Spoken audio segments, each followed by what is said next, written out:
You are currently trading your only non-renewable asset for a currency that is statistically designed to lose value every single year. The life you were promised is a mathematical impossibility. You were handed a map to a treasure chest that was looted 30 years ago. They told you to study, to save, to behave. They told you that if you were a good citizen, you kept your head down and did what you were told, the system would take care of it. That advice worked for them. It doesn't work for you. The game isn't just rigged. The rules have fundamentally changed. While you trade hours for scraps, a select few have cracked the code to uncapped leverage. They are not smarter than you. They do not work harder than you. They simply have a different operating system.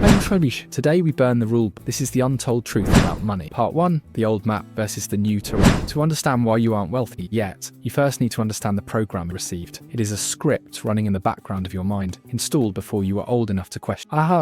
For the first 20 years of your life, you were trained for a world that no longer exists. The modern education system wasn't designed by entrepreneurs to create innovators. It was adopted from the 19th century Prussian model to create factory workers for an industrial economy. The architects of this system did not want free thinkers who understood leverage or financial independence. They wanted standardization. They wanted punctuality. They needed a population capable of tolerating repetitive tasks for 40 years without rebelling. And it worked. You graduated. You got the degree. You entered what I call the slow lane. Here is the arithmetic no one showed you. You have been taught the equation, wealth, salary, time.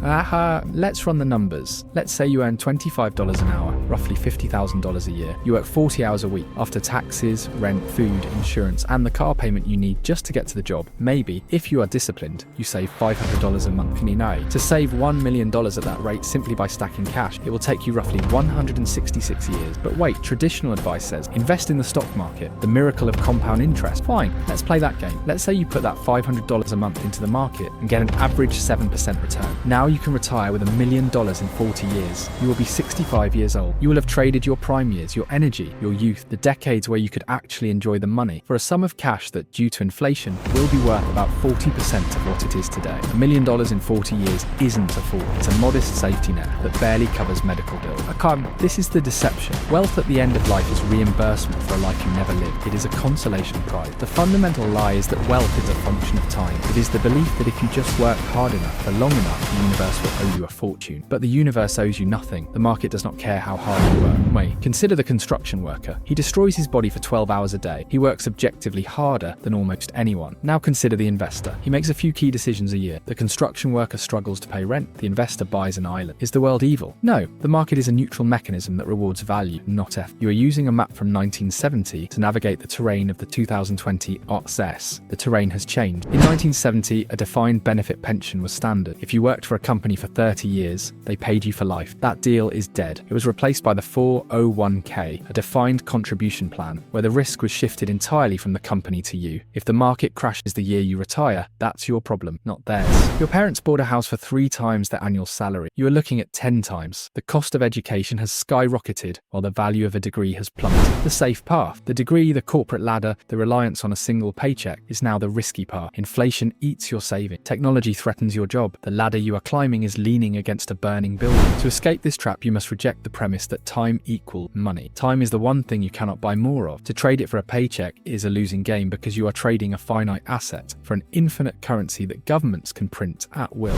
Part 2, the equation of wealth. Stop chasing money. Money is a byproduct. It is a certificate of appreciation that society gives you for solving a problem. In a capitalist system, you are paid in direct proportion to the perceived value you bring to the market. Value is subjective. A bottle of water is worth $1 at the supermarket. That same bottle is worth $10 at a music festival. It is worth $1,000 to a dying man in the desert. The water didn't change. The chemical composition is identical. The problem it solved became more acute, and the scarcity of the solution increased. Most people, the 99%, are consumers. Their brains are trained to consume value. They walk through life looking for things to buy, watch, and eat. To get rich, you need to think like a producer. You must retrain your brain. When a producer walks into a restaurant, they don't just see food. They see the waiting times, the inefficient point of sale system, the wasted inventory. They see opportunity. Try this exercise for 1 week. Every time you feel frustrated, write it down. Every time you hear someone complain, write it down. I hate doing my taxes. I can't find a dog walker. This website is confusing. These aren't complaints, they are market signal. They are checks waiting to be written to the person who solves them. The equation of wealth is simple. Wealth magnitude of problem number of people affected. And if you solve a problem like sweeping the floor, the barrier to entry is low. Anyone can do it. The supply of labor is high, therefore your value is low. The market pays you pennies because you are a commodity.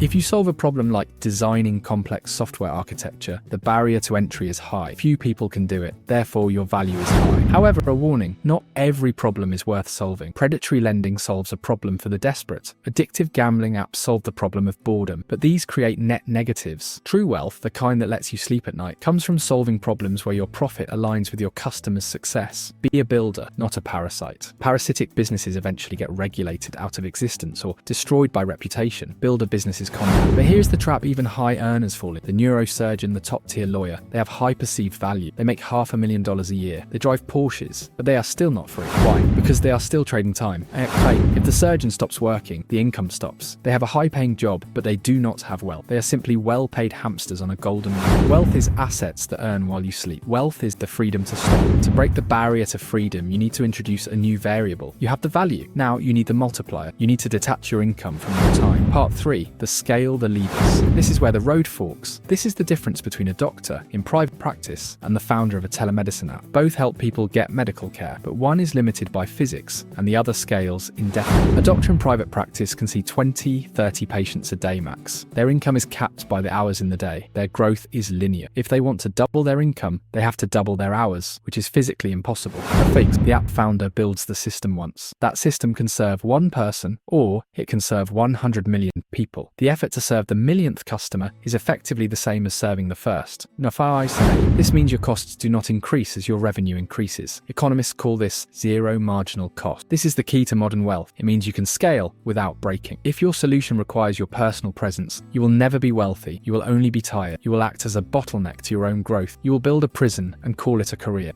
To build wealth, your business must run without. You need leverage. Leverage simply means your results aren't limited by your hours. Historically, there were only two types of leverage: labor, hiring people, and capital, investing money. Those old money, the Rockefellers, the Carnegies, required massive amounts of labor and capital. They had to build steel mills and hire thousands of workers. This was a difficult, gate-kept game. You needed money to make money. But the game changed. We have entered the age of digital leverage. Code and media are the new levers. Code is digital labor. It works 24/7 without wages, and you don't need to be a computer scientist to use it. The barrier to entry has collapsed. Think about it. You can use no-code tools like Webflow to build a website, Zapier to connect it to a database, and Stripe to collect payments. You have just built a fully functioning software business without writing a single line of code. You are commanding an army of digital robots using a drag-and-drop interface. Media is the other lever. This video you are watching right now, I wrote it once, but thousands of you are watching. It is working for me 24/7. I have scaled my voice, podcast, a blog post, a book. These are all media assets that continue to work long after you have finished creating.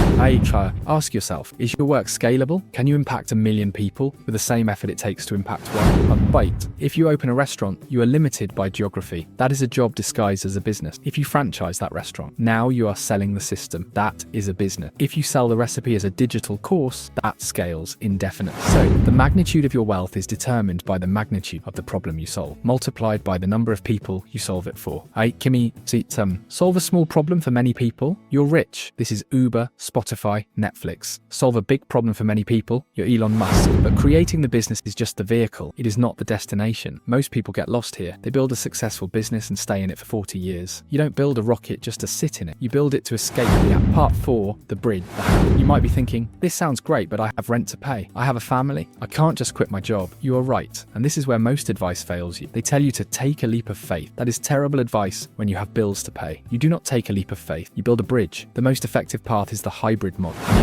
You keep your job. Your job is not your enemy. Your job is your angel investor. Your job funds your business. It pays your bill. It removes the desperation that kills good decision making. If you try to build a business while you are terrified of eviction, you will make short-term choices that destroy long-term value. You will chase quick cash instead of building a lasting system. So you keep the job, but you change how you use your time, and more importantly, your energy. You work your day job to survive. You work your nights and weekends to build. Most people spend their lives carrying buckets of water. They get paid for every bucket, but if they get sick, the water stops. The wealthy spend their evenings building a pipeline. While they build it, they are not getting paid. It is hard work. It is thankless work. But once the pipeline is finished, the water flows 24/7. Stop using your free time to zone out. Use it to build. Don't trade more time for money by driving Uber. Build something that scales, create content, learn learn a high-value skill, build a digital product. Imagine this. By day, you are a marketing manager. That covers the rent. By night, you are building a template business for Notion use. You write, you test, you iterate. This requires sacrifice. This is the season of no. You will be tired. You will have to say no to Happy Hour. You will have to say no to the new series on HBO. You will have to say no to sleeping in on Saturdays. But remember the math. A few years of no buys you a lifetime of yes. You are looking for proof of concept. You are looking for the moment your side business makes enough money to cover your bill. That is the crossover point. That is the moment the math flips. That is the moment your passive income exceeds your survival expenses. That is when you quit your job, not a moment before. Part 5, the exit. This is the part no one talks about. This is the advanced class. Here's the secret. Profit isn't the goal. The exit is. Generational wealth, the kind that buys permanent freedom, comes from selling the business. This is known as a liquidity event. You build a system, prove it works, scale it, then sell it. Let's break down the math. Let's say you build a subscription service. You get it to $1 million in annual profit. That's a great income, but the company itself is an asset. In the business world, companies are valued at a multiple of their profit. A tech company might sell for 5, 10, or even 20 times its annual profit. That means your $1M/year company isn't just generating cash. It is a pile of equity waiting to be unlocked. It could be worth $10 million today if you sell it. Why would someone pay that? Strategic buyers don't just buy profit, they buy speed. They buy customers. If a larger company wants to acquire the 10,000 customers you have, they have two choices. Spend millions on marketing, find those people one by one, buy your company and get them instantly. Often it is cheaper and faster for them to buy you. This is why valuations are so high. They are paying for the time you saved them. This is how wealth is actually built. They don't work for 40 years to save penny. They build for 5 to 7 years, then sell for a lump sum that creates permanent freedom. Income is taxed heavily, stops when you stop, and is fragile. Equity isn't taxed until you sell. When you sell, you are selling years of future profit for cash today. You are pulling 20 years of earnings into the present moment. You are buying back your time, all of it, at once. Imagine receiving a check for $10 million. You never have to work again. You never have to answer to a boss. You have compressed a lifetime of labor into a 5-year sprint. Part 6, the reality. Check the reward. Here is the hard truth. This is hard. You will live frugally while others spend freely. You will face failure and uncertainty. You will stare at the ceiling at 3 a.m. wondering if you are crazy. Your first product might fail. That isn't failure. That's learning. You learned what the market doesn't want. That knowledge is permanent. No one can take it from you. Your social circle will test you. This is the crab bucket theory. When one crab tries to escape the bucket, the other crabs pull it back down. Your friends won't understand why you aren't at the bar. Your family will tell you to be realistic. They aren't trying to hurt. They're trying to protect. They are operating on the old map. They're afraid that if you fail, you will be hurt. And they are afraid that if you succeed, you will leave them behind. The pressure to conform is real. This is the hardest part. Most people try for 6 months, don't see results, and quit. They hit the valley of despair. They work hard but see no money, and they conclude it doesn't work. But exponential growth looks flat in the beginning. It looks like nothing is happening until suddenly everything happens. If you are still here, I suspect you want something different. Take responsibility. If you don't act, nothing changes. No one is coming to save you. So what is the point? The millions? The exit? If you think it's about Lamborghinis and penthouse, you're missing the point. This is the Ferrari paradox. You think buying the Ferrari will make people admire you, but when you drive by, nobody is looking at. They are looking at the car. They are imagining themselves driving it. You are invisible. Material objects are just grown-up toys. They lose their novelty quickly. The excitement fades. This is the hedonic treadmill. You keep chasing the next thing, but satisfaction stays the same. The real reward of wealth is not what you can buy. It is what you can remove. Wealth removes the alarm clock. Wealth removes the commute. Wealth removes the boss you can't stand. Wealth removes the anxiety of looking at the grocery bill. Wealth removes financial fear. The ultimate form of wealth is the ability to wake up in the morning, look out the window, and say, I own this day. It is the ability to spend your time exactly how you want. We don't have too little time. We waste too much. The poor trade time for survival. The middle class trade time for comfort. The rich use their money to buy time. This isn't a secret. It's a formula, but formulas don't execute themselves. Step 1, stop relying solely on a salary. It limits your potential. Step 2, identify a problem. Look for pain. Look for inconvenience. Conduct a value audit of your own life. Step 3, create a solution. Build a product or a system that solves that problem better than anyone else. Step 4, scale it. Use code or media to disconnect your time from your revenue. Make money while you sleep. Step 5, build the bridge. Use your job to fund the build until the crossover point. Step 6, sell the business. Decouple your time from your income permanently. The path is clear. You don't need permission. You just need to start. Find one problem. Solve it for one person. Start there. Solve real problems. That's how wealth is built.